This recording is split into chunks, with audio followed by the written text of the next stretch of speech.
राम मंडळी, सह्याद्री व्लॉग्समध्ये आपलं स्वागत आहे। तर आज आपल्या सोबत आहे गणेश आणि मी महेश। आपण चाललोय रोहिडेश्वर किल्ल्यावर। रात्री गणेश आलता, बसलो होतो, बोलला कुठेतरी फिरायला जाऊया। तर बोललो चला, आपल्या जवळच रोहिडेश्वर किल्ला आहे, तर रोहिडेश्वर किल्ल्यावर आपण आज फिरायला जाऊया। तर चला मग मंडळी। तर मित्रांनो, आता वाजले सकाळचे 7। आपल्याला रस्त्यामध्ये जातानाच नेकलेस पॉइंट लागला। वाह, काय जबरदस्त वातावरण आहे। तर नेकलेस पॉइंट पाहून आपण पुढे भोरमध्ये आलो आणि नाश्ता करून पुढे खानापूर गावाकडे निघालो। आणि हाच तो किल्ला ज्यावर बाजीप्रभू देशपांडे आणि महाराजांची भेट झाली। आणि समोर पाहताय हा सह्याद्रीच्या रांगेमध्ये वसलेला रोहिडा किल्ला, सुंदर असा निसर्गमय वातावरणामध्ये। तर फायनली आपण खानापूर गावात पोहोचलोय। तर किल्ला चढायला सुरुवात केली आहे। बरं, खूप काही पर्यटक आलेले आहेत आज रविवार असल्यामुळे। आणि भोरपासून 7 किलोमीटर अंतरावर असलेला हा किल्ला। या भोरच्या परिसरात सह्याद्रीच्या रांगांमध्ये 3 किल्ले आढळतात। 3 किल्ल्यांमध्ये रोहिडा, रायरेश्वरचे पठार आणि केंजळगड।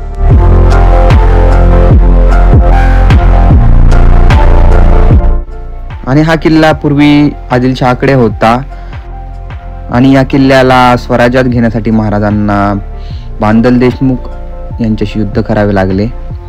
आणि या युद्धानंतरच बाजीप्रभू देशपांडे आणि बांदल सेना स्वराज्यामध्ये सामील झाली।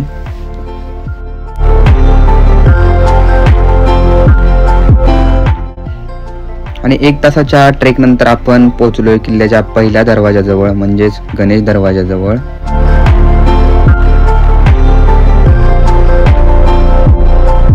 आणि या दरवाजाच्या पासून 30 ते 40 पायऱ्या चालल्यानंतर लागतो किल्ल्याचा दुसरा दरवाजा।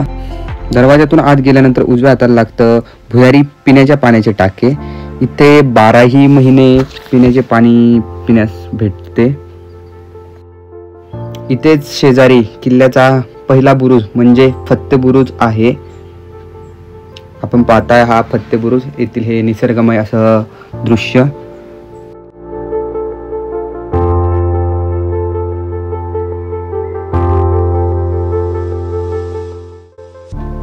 इथूनच 20 पायऱ्या चढल्यानंतर लागतो तो किल्ल्याचा तिसरा दरवाजा।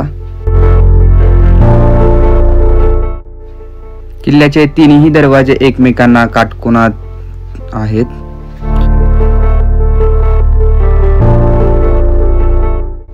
दरवाजातून पुढे आल्यानंतर लागतात आपणास राजसदरेचे अवशेष। आपण पाहताय हे राजसदरेचे अवशेष।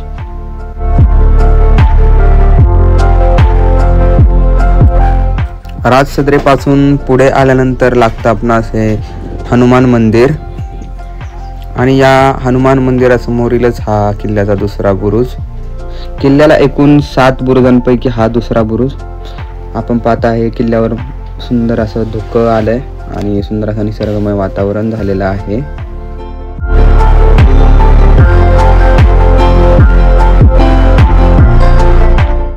या बुरुजापासून थोडे पुढे चालत गेल्यानंतर लागतो तो सरजा बुरुज। अर्धगोल आकारात असलेला हा सरजा बुरुज। हा बुरुज किल्ल्याच्या बाजारवाडी साईडला पाहावयास मिळतो। सरजा बुरुजापासून पुढे चालत गेल्यास लागतो तो आपणास चोर दरवाजा। पूर्वी संकटकाळी याच दरवाजाचा वापर केला जात असे।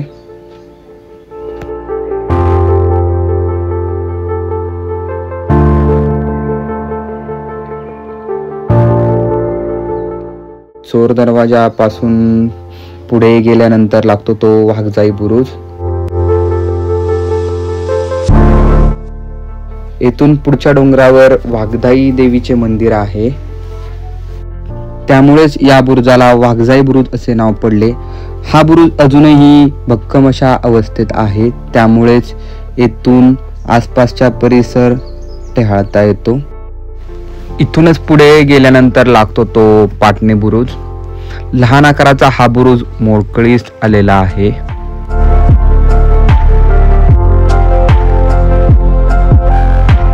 येथूनच पुढे गेल्यास आपणास पिण्याच्या पाण्याचे टाके पाहावयास मिळते. किल्ल्यावर एकूण 14 पाण्याचे टाके आहेत, त्यापैकी हे एक आहे. इथून पुढे चालत आल्यास पाहावयास मिळतो तो दामगुडे बुरुज. हा बुरुज इतर बुरुजांच्या आकारापेक्षा वेगळा आहे आणि दामगुडे बुरुजापासून पुढे आल्यास पाहावयास मिळतो तो किल्ल्याचा 7वा आणि शेवटचा बुरुज म्हणजे शिरवले बुरुज. हा बुरुज पूर्णपणे भक्कम बांधलेला आहे.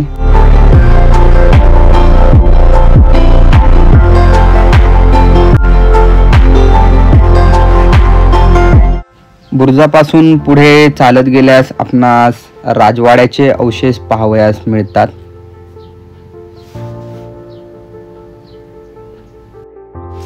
राजवाड्याचे अवशेष पाहून आपण पुढे भैरवनाथ मंदिराकडे गेलो आणि भैरवनाथाचं दर्शन घेतलं.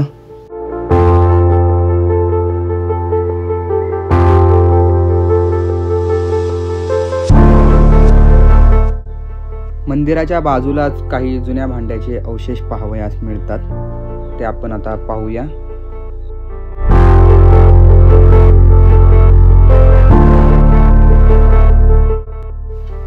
तर मित्रांनो, प्रत्येकाने अशा या सुंदर रोहिड्या किल्ल्याला भेट दिली पाहिजे आणि असे ट्रेकिंगचे व्हिडिओ जर तुम्हाला आवडत असतील तर आमच्या चॅनलला सबस्क्राईब करा. आणि हो, हा व्हिडिओ जर तुम्हाला आवडला असेल तर कमेंट करून सांगा.